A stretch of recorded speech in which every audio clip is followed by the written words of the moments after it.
Continue.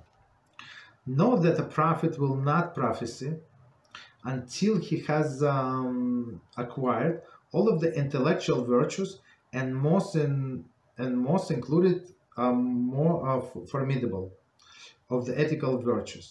This is implied by our sage's statement: the spirit of prophecy will rest solely on a wise man who is valiant and wealthy.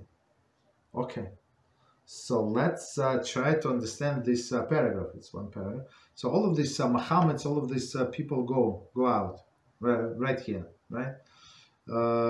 From this verse. So it says, know that the prophets will not prophesy until he has acquired the intellectual virtues. So prophets should be very, very holy person, right?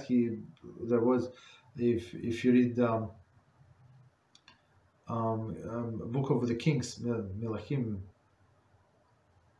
I think it's part two, I think it's base second part, right? So it would tell you about Eliyahu, Elisha, right? And all of the schools of the prophets, right? So in order to be prophet, you have to go to school, and you have to be taught how to cleanse yourself from impurity, how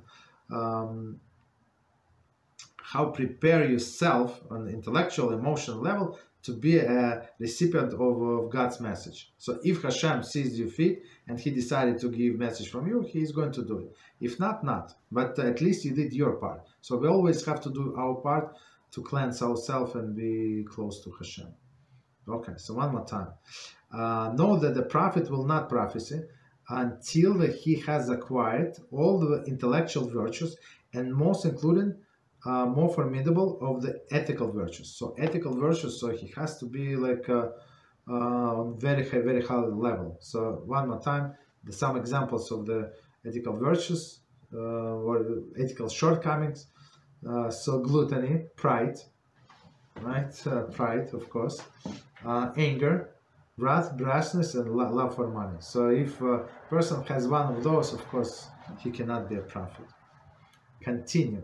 This is implied by our sage's statement: the spirit of the prophecy will rest solely on a wise man. So a person has to be knowledgeable. So this clown was not even, it was illiterate, right? Or all other people that they claim they were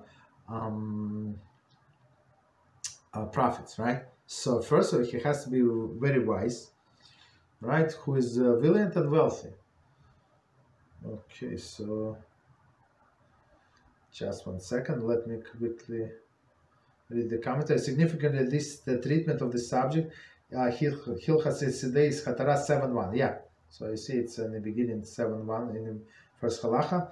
The Rambam makes reference to the same quote. Okay, continue.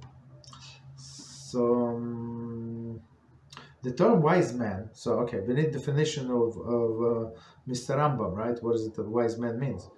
The term wise man surely includes all intellectual virtues.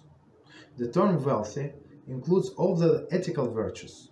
So it's not money. All of the ethical virtues, for it refers to the quality of satisfaction.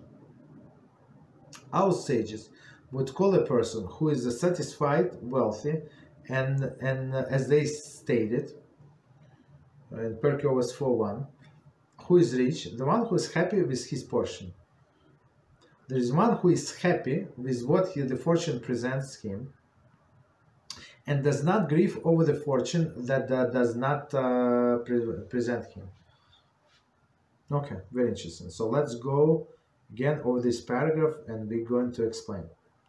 The term wise man sure includes all of the intellectual virtues, right? So all of the intellectual virtues, he's learned, right? Okay, continue. The term wealthy includes all of the ethical virtues. So Rambam he is explaining, so who is wealthy? The wealthy person who has everything. So some people who they have a lot of money, but they're not wealthy, meaning there was lacking. Right, in their mind they're lacking. They have all of the best food, best clothing, best everything, but in their mind it's not enough. They dream, I don't know, about spaceships on some. I don't know what they dream of, but it's never enough for them. Never enough. So wealthy in this context means that he's satisfied with his lot. Our sages would call a person who is satisfied wealthy, as they stated, who is rich, one who is happy with his portion. So whatever HaShem gives him, so he's happy. That's it. That's a definition of rich. So who can be rich? Anybody can be rich. Absolutely anybody. There is one who is happy with that fortune presents him, and does not grieve over the fortune that does not present him. So people like jealous what this person have, right? What other people have, my brother have, my sister has, or the neighbor have, the classmate have, right? So people they have this jealousy, but right. So that's a very unhappy people, very unhappy people. So I have this new neighbor.